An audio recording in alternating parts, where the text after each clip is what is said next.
Some government members do not lack any common sense. But Polina's position does not display the official position of Kyiv, not Kiev.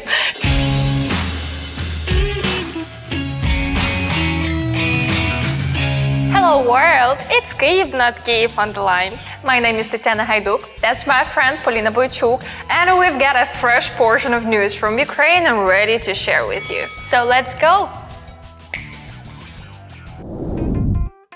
Total lockdown, Adaptive quarantine, weekend quarantine, intellectual lockdown, your current destination. What is next? Quarantine Max Pro or a COVID apocalypse? The Ukrainian government is competing in giving names to inefficient measures, which are quite doubtful in stopping the spread of the virus, yet are quite definite to cause an irreparable damage to the economy of the country.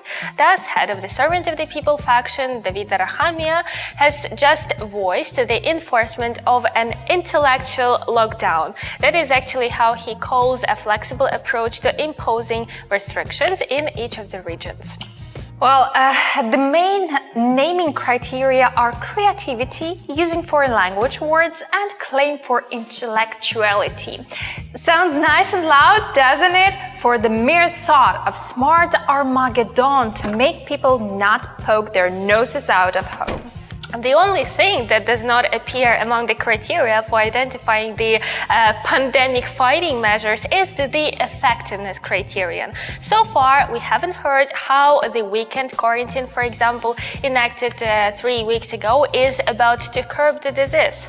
While the damage of businessmen unable to work Saturdays and Sundays is easy to calculate, the Ministry of Healthcare still keeps silence on the impact it has managed to achieve by banning people from visiting cafes and movie theaters on weekend. The number of people testing positive has already hit the mark of 16,000 incidents per day.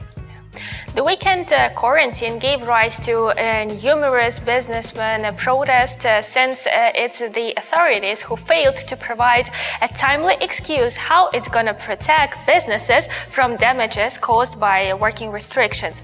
Those who were able to get along with quarantine strains by cutting the number of seats at their places for the numbers of visitors not to go beyond the quarantine rules and have their places sprayed thoroughly have again come under attack. Yeah, now they have to simply close it all. Because of what? Because of that. Why not just try working in the regime for a couple of weeks and then we'll see if it's worth it or maybe not. Yeah.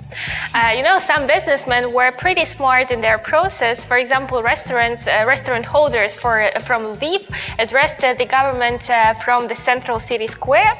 Pants off, like dropping a hint that the government intends to leave them without any pants. This is a phrase that in Ukrainian means to leave unable to make one's living, but claiming that they won't let it happen to their workers and calling for a boycott of the ban.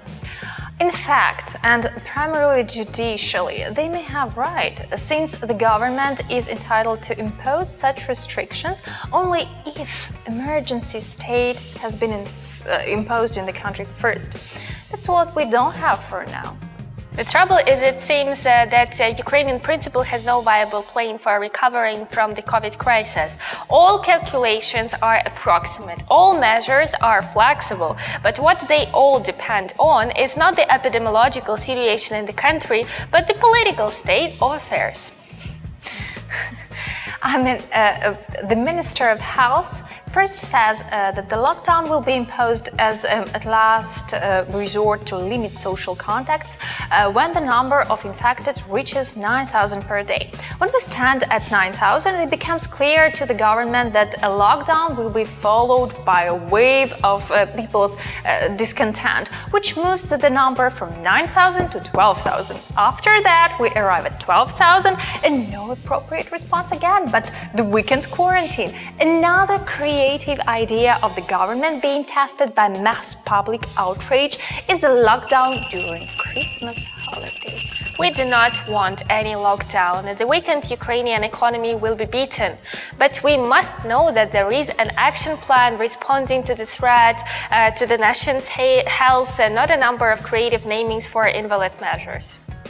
The common sense of those in the government is so rare to show up that it sometimes seems we're under intellectual lockdown already for a year.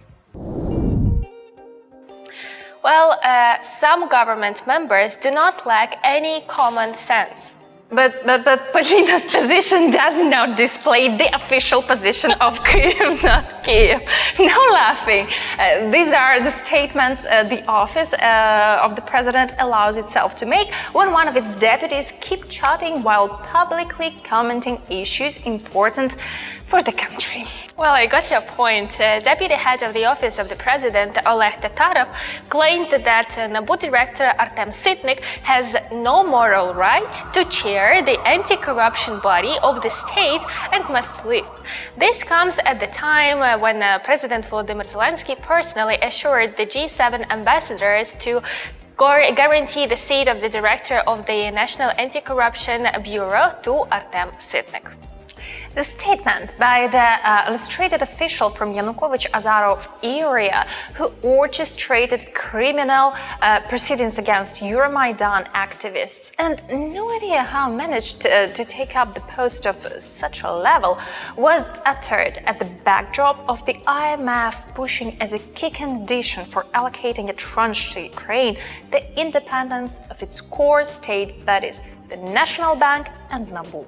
Well, it's if taking in diplomatic words, but if telling straight off, IMF Director Kristalina Georgieva addressed the question head-on, though putting it in fine garments. Stop ruining the anti-corruption infrastructure, hands off Artem Sitnik, and quit hounding board members of the National Bank of Ukraine, which is a collegiate body. If the new governor of the bank, Kyrylo Shevchenko, is unable to ensure the independence of the institution, then away him too. Unfortunately, those in the office of the president do not quite get the diplomatic wording of the IMF, don't get that prior actions are the ones that Ukraine has to take before the IMF allocates money, rather than a promise to do it somewhere in the future. The structural benchmarks are the measures, the results of which have to be visible on a specific date. And if the Ukrainian government says that the measures are in place, but there are no visible results of them, then the mere existence of such measures does not count as a structural benchmark. Yeah. The recent visit of the Ukrainian delegation headed by Kyrylo Shevchenko to Washington for negotiations hasn't borne any desired results in spite of the very optimistic comments of the Ukrainian side in press. Dying for maintaining the cooperation program with the IMF in the current economic hardship, Ukraine has further failed to leverage the IMF emergency finance instrument. We were told in that regard, dear Ukraine, you have the program with the IMF and we are ready to cooperate on it. There is no emergency finance for you envisaged. That was voiced in press by Finance Minister Serhiy Marchenko. It means no aid for covering the budget deficit is to count on from the IMF. The logic is clear. Ukraine complies with the program conditions, receives the tranche, which, except for the only money, gives a signal to foreign investors that there is a way for cooperating with Ukraine in that context. Despite the corona crisis, the world is full of money that seeks a destination for its investment. Ukraine is open to investments and guarantees the performance of all the conditions necessary for carrying on the IMF cooperation program. Hope the common sense position reflects the position of the top Ukrainian government officials. Last weekend, Ukraine remembered one of the most horrible pages in the Ukrainian history, Holodomor genocide.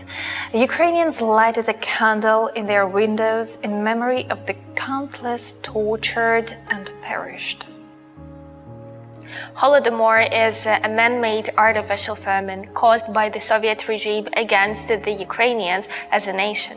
The idea of the Big Brother was to starve the people of Ukraine to death to the point it was subdued and accepted the Soviet rule. The most fertile corner of the USSR was left to die in pain. Grass and barks of trees were the only thing at people's disposal.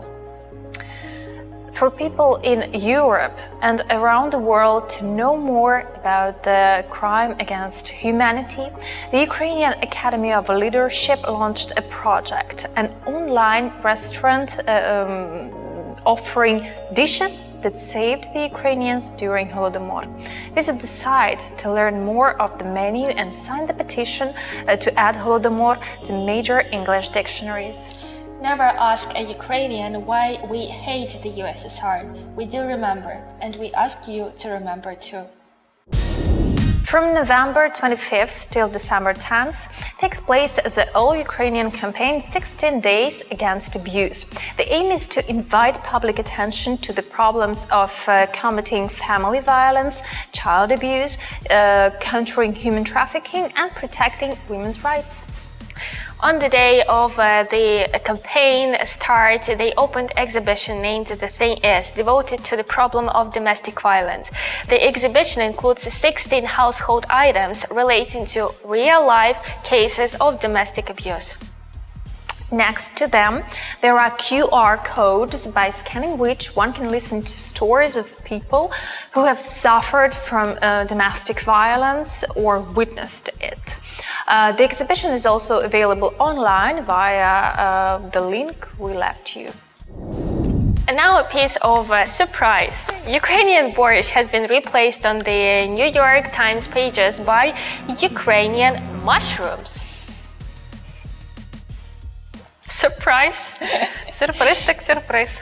This fall, Ukrainians have been driving their cars down country roads, getting out and walking deep into the forest for the world's most socially distanced pastime, mushroom hunting.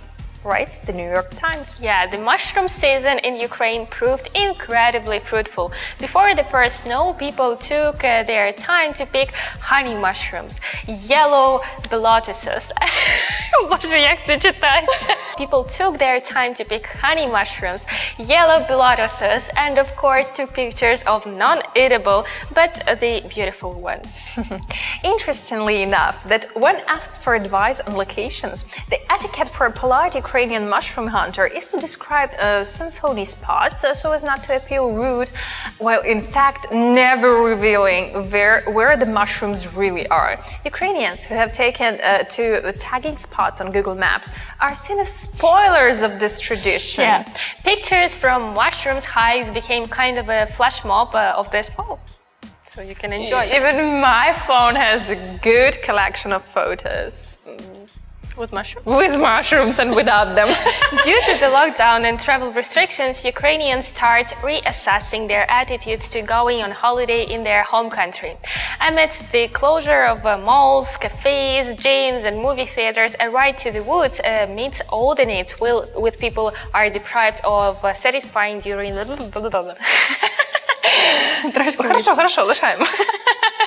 Ride to the woods meets all the needs with people are deprived of satisfying during the quarantine. Yeah, because in the woods one is free to wear old mom's clothes of the season fall-winter 1985 and a shopping march could be saved for later. Step tracker would show 10,000 steps for the first hour already when your basket is still unfinished and there is another bag in the pocket hidden for mushrooms. Quite a gym alternative. It is. The Ukrainian woods in fall are absolutely gorgeous. Fresh air, scenic landscapes and Instagrammable locations, plus mushrooms are delicious. So let us get outdoors, pick the national products of our own and enjoy cooking dinner within the family circle. You must have pictures from mushroom races this fall. Share in the comments to the episode. We know you crave for it. Okay guys, thank you for watching us today. These were Polina and Tetiana. We're happy you joined us today and we're preparing a special episode for you for the next week with a special guest. So stay safe, stay kind, and remember the most important thing. It's Kyiv, not Kiev. From Ukraine with love. Так, ще разок. Ти підхопиш? Можливо. Okay, guys, thank you for watching us today. These were Tetiana Бойчук. And Polina. Це просто занавіс.